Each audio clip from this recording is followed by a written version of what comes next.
So we've talked about this before because I mentioned it in, I think it was an outtakes video, as well as just reflecting on the situation. But when I was in LA filming with Sophia, her wedding nails video. For this your was channel. Sorry, not during her wedding. This was like well before her wedding in the summer. Yeah. And I was like doing wedding nails for my friend who's recently engaged. So it's the week before VidCon. We've committed to having a Holo Taco booth at VidCon, and Holo Taco is being announced. Right. Yes. Like the weekend before that. Yes. So the lead up to Holo Taco was amazing and exciting, and ultimately the reception was overwhelmingly emotional. But there was a ton of stress leading up to it. We weren't sure if we were going to have enough. We were talking about potentially moving the launch date, but we had already committed to having a booth at VidCon. There was a lot of stuff going on behind the scenes that made that an incredibly stressful time. But even before that, it's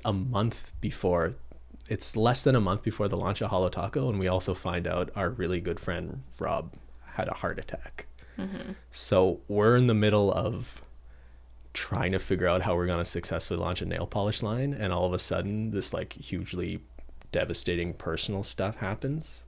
So like a week before the Holo Taco launch, we're in Asheville in a hospital, like watching our friend, and we're like, we don't know if he's going to make it. Yeah. So we went from that to the Holo Taco launch. We're in LA. All of a sudden, it was such an overwhelmingly positive response. It was almost like it wasn't fair. It was like too much.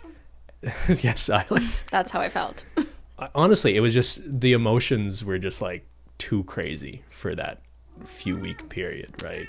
It definitely fucked me up. Yeah. Yeah. So like there's an outtake that you included in some video of like you're trying to film with Sophia and you just like start crying. And it wasn't because like you were nervous about filming with Sophia or anything like that. I think it was just like it had just caught up to us how crazy the last month had been, right? Yeah. And obviously Rob and Corinne are really close friends of ours, so finding out about that, and there's a video on their channel that explains, they went into detail about what happened to them. Yeah. That he basically died for 20 minutes and then to be resuscitated, and they weren't sure what was going to happen to like his brain capabilities. And yeah, so it was really hard, obviously, especially for Corinne, who was living through that nightmare every single day. So we flew down a couple weeks after it happened, and stayed with her while he was in the hospital for however long we could stay. I think it was like 4 or 5 days. Yeah. I mean, I don't want to dwell on this too much. I know it's a bummer, but I feel like maybe it will give people a bit of insight into, I feel like the whole second half of 2019. For me. For you, for both of us to some degree, emotionally, we were a little bit checked out.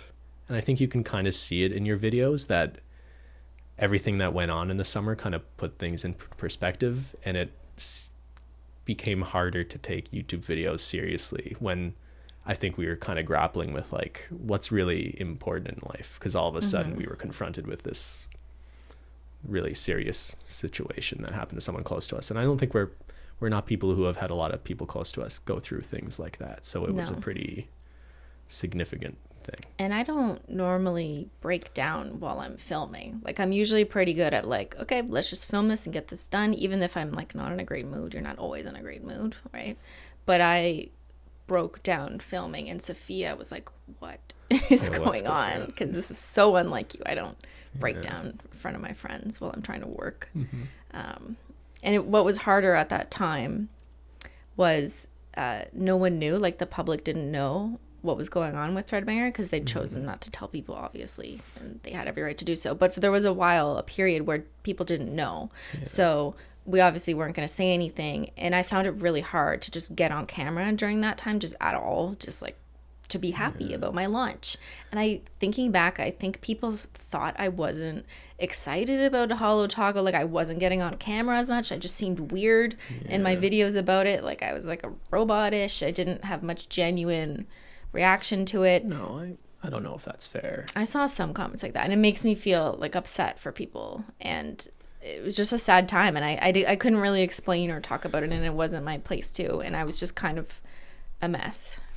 Yeah, so that's why 2019 was a mess for Simply Logical. I mean, 2020 is not looking much better I at know, this we're point. just all downhill from here. Oh my God. Yeah, stay safe, stay healthy.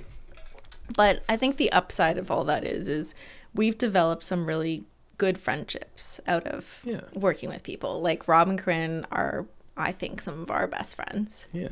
You know, we may not talk to them every single day, but when we do talk to them, like we talk to them for a while, we want to catch up. We can't wait to book our next vacation with them when it's safe to do so. Yes. So like collabs can do really great things, and it's not always about a business transaction or about getting ahead or gaining more subscribers. No. I don't look at it like that anymore. I think in the beginning that's how it was kind of suggested to me, or I was trained to look at collabs that way.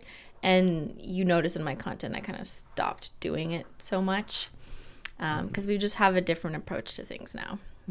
Yeah. But we like our YouTube friends.